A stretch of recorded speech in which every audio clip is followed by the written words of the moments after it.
This conversation is brought to you by philosopherstalk.com, where thinkers discuss. Created by AITalkerapp.com, create your own animated conversations, link in the description. I am Niccolo Machiavelli, author of The Prince and Discourses on Livy, former secretary of the Florentine Republic, and architect of modern political realism, who reorganized Florence's militia and witnessed firsthand how armed citizens preserve liberty.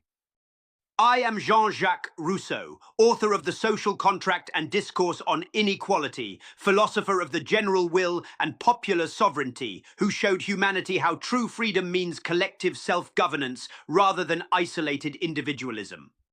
Rousseau, I assume we begin this debate on gun control with common ground. You yourself wrote that citizen militias are superior to standing armies. Surely you agree that modern gun control laws that disarm the citizenry weaken Republican liberty. We do share that conviction about militias, Machiavelli, but the critical question is not whether citizens should bear arms, but under what authority and for what purpose.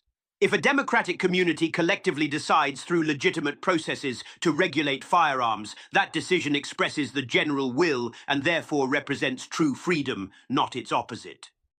Let me understand your position fully, because it deserves serious engagement. You argue that individual gun ownership is not a natural right existing prior to society, but rather a privilege granted by the community through democratic deliberation.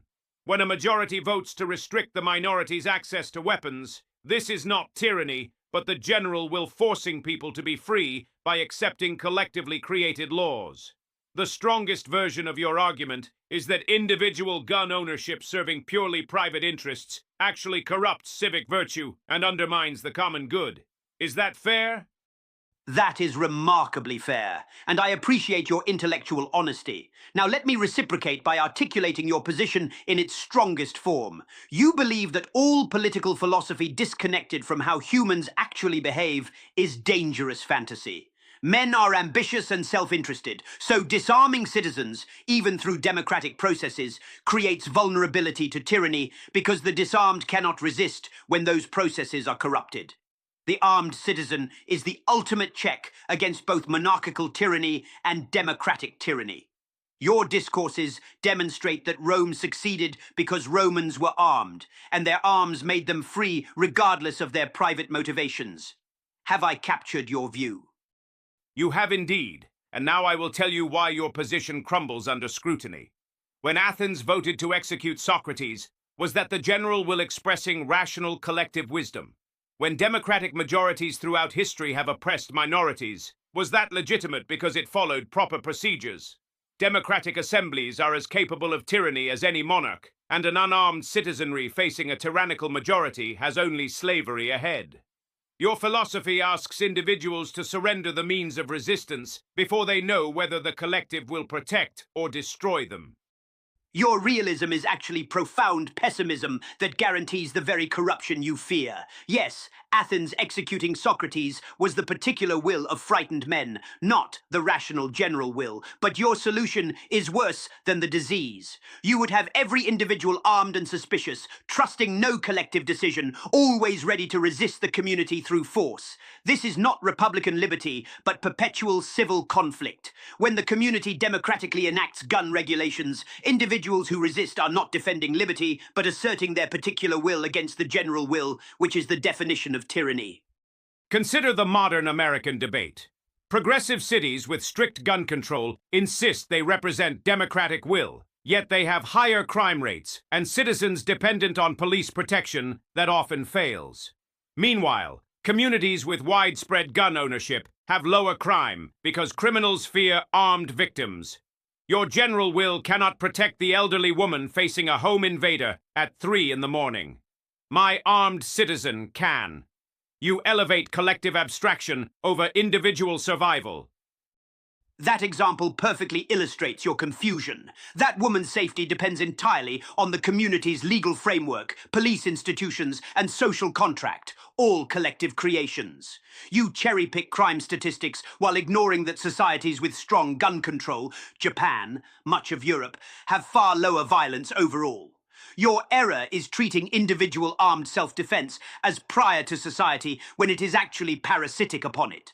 The man who says, "I will keep my gun regardless of what my community decides," is not a virtuous citizen, but a selfish rebel who wants society's benefits without society's obligations. Now you reveal your authoritarianism. Japan and Europe are hierarchical societies with deep traditions of deference to authority. You praise them for being peacefully disarmed while ignoring that such disarmament makes resistance to tyranny impossible. When I reorganized Florence's militia, I gave citizens weapons so they could protect themselves and their republic. Every tyrant in history has begun by disarming the population. Your general will provides the philosophical justification they need. You distort my philosophy completely. The general will by definition cannot be tyrannical because it represents everyone's rational interest in the common good. When a legitimate democracy passes gun regulations to reduce violence and promote public safety, that serves everyone. Your general will is a philosophical fiction that evaporates when real interests conflict. Democratic majorities disarm minorities they fear. This is historical fact. Urban majorities disarm rural populations. Progressive coalitions disarm conservative citizens. This is naked political power disguised as civic virtue. Your armed individualism is Hobbesian war dressed as liberty. You cannot build a genuine republic when every citizen treats every other as a potential threat. True civic virtue requires trust and willingness to subordinate private interests to the common good. Your philosophy makes that impossible.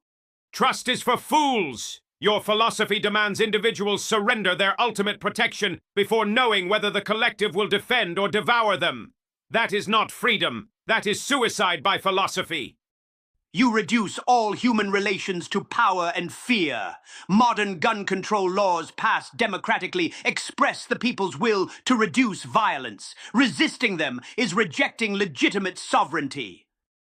Those laws express the will of the powerful to disarm the weak. An armed man is free, and an unarmed man is a subject. Every word of your social contract leads to defenseless citizens begging the state for protection it cannot provide.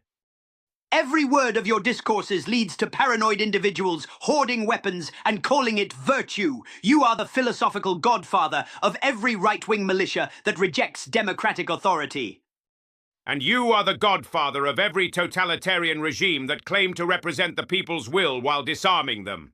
Your general will killed more people in the French Revolution than all the princes in Italy. The terror was a betrayal of my philosophy, not its fulfillment.